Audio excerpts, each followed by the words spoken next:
Okay, det der er så min opgave omkring min artikel. Artiklen den hedder Vi unge har mistet respekten for aftalen. Og den var udgivet i Politikken. Og artiklen den er skrevet af Emil Slot Andersen. Og Michael Andersen han mener, at unge ikke overholder deres aftaler. Og ifølge ham, der holder unge alle muligheder åbne indtil sidste øjeblik. Og man så enten sender et ja og et nej ud til sidst, altså i sidste øjeblik. Og unge er generelt elendige til at overholde aftaler, og de burde lære af den ældre generation. Den ældre generation den er god til at overholde aftaler, for man kan altid stole på de ældre. Og de aflyser ikke i sidste øjeblik. Unge de vil dog gerne have det her samvær, men du oplever det kun hvis du er populær nok til at få et ja. Og det er ikke alle der oplever det her, den her fremgang, da der er nogen der simpelthen ikke får de her ja og bliver brændt af i sidste øjeblik. Og han fortæller den her budskab igennem historier fra hans eget liv. Og han fortæller om situationer som hvor han selv har en aftale med en veninde, og han bliver brændt af i sidste øjeblik, hvor han skal i biografen. Og så er nogle få stykker, eller en eller to ikke kan, og så den tredje så aflyser, fordi der simpelthen fordi de andre også har aflyst.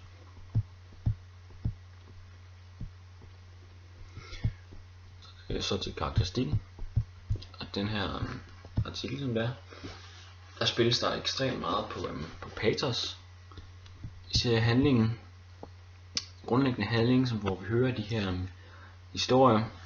Hans liv, hvor det skildres både de her opture og nedture, hvor vi ser og oplever de her gange, hvor han bliver brændt på. For eksempel efter den sidste gang, hvor han er blevet droppet og ikke kommer med til de her biografen. Det er så lige inden han skal til med sine forældre, hvor han så står i teksten omkring slutningen. Pludselig står det nede i stænger, mens det brager og puller. Jeg bestiller en flyrejse til Aalborg med afgang om en time. Med sveden og regnen dryppende ned fra ansigtet, så jeg mig i flysædet. Og vi har lige præcis den her situation, hvor vi skal føle og have den her medfølelse med ham, at han er blevet braget. Og han så simpelthen regnen stiger ned, og det er det dårlige vejr, det hele går skidt. Og vi skal bare ligesom have den her følelse for, at det her det er simpelthen altså en forfærdelig ting, som de unge de bruger en masse krudt for. Og samtidig så oplever vi også de her hyperbler. Altså han kommer i gang med nogle lidt overdrevne, både sammenligninger og metaforer. For eksempel så kommer han, hvor han er der et sted, hvor han sammenligner det her med hekseafbrændinger. Med de her afbrydelser, hvor han skriver, mine forfædre brændte undtagelsesvis hekse af, men vi unge brænder hinanden af dagligt. På den måde bliver personlige relationer erstattet af gensidige beregninger. Altså, at vi simpelthen de her fravalg og de her afbrydelser, de er simpelthen så voldsomme, at det er sammenlignet med det her, som så var drab af i flere tilfælde uskyldige mennesker.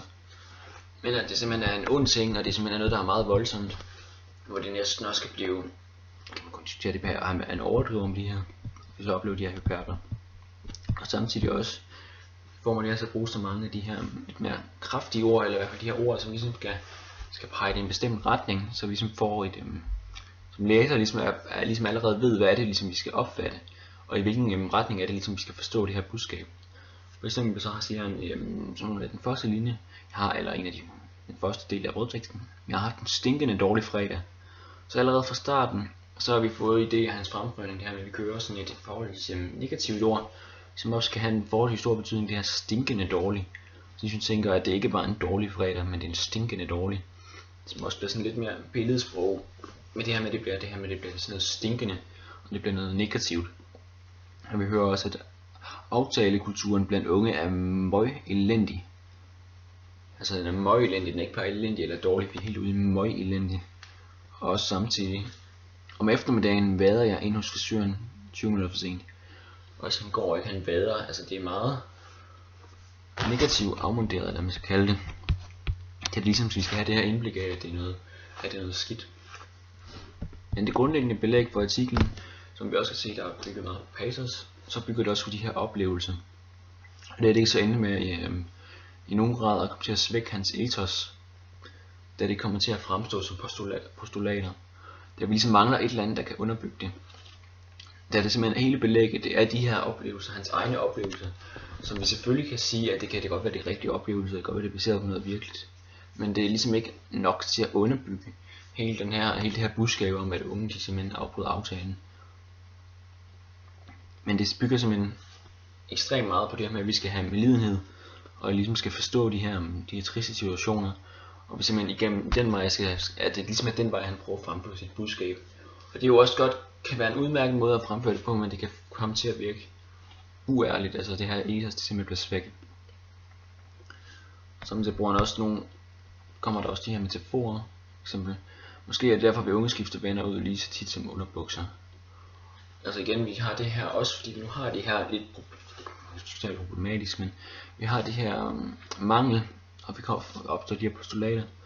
Og bruger han også især meget det her billedsprog til at gøre teksten lidt mere spændende, som i at vi skifter venner ligesom tit, vi skifter underbukser. Også de her lidt sjove, lidt skøre sætninger.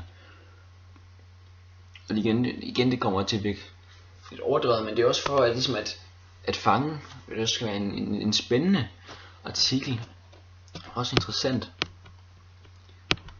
Det kan jo så ligesom være det, der ender med at blive det problematiske for teksten, at vi har de her meget følelsesmæssige ting, der ligesom er det, der har det hele hold. Men hvor det så i virkeligheden kan gå ind og blive problematisk, hvor meget det i virkeligheden kommer til at fremstå sandfærdigt. Og også det kan gå ind og lidt svække det der budskabet. Og også som her til sidst, hvor han kommer med den her fortælling som sin egen familie, hvor de så har ventet på ham her til sidst, hvor han ligesom at det er det eneste man kan stole på, og vi går tilbage til nogle rødder, noget familie. Han bygger også på de her forhold, som vi alle sammen kan forstå og ligesom forholde os til. Det her med at man oplever at der er nogle venner der ikke er så gode til at overholde her aftaler, og så de her familier der ligesom er den trygge havn, ligesom den her endestation, som vi ligesom skal gå ind og blive følelsesmæssigt påvirket, og også kan relatere til ligesom det her fællesskab, de her bånd har til familien. Men selvom der så bruges de her mange pathos-regulerende tricks, så kan det være svært, så kan det ligesom få det ikke til at fremstå særlig stærkt. Selve budskabet, selvom det jo er en sjov måde måske at fremstille det på, så kan det være en svær måde at gøre det, hvis han gerne vil have en tydelig ændring, og ligesom have et tydeligt formål med det hele, når han kører så meget med de her pathos-regulerende metoder.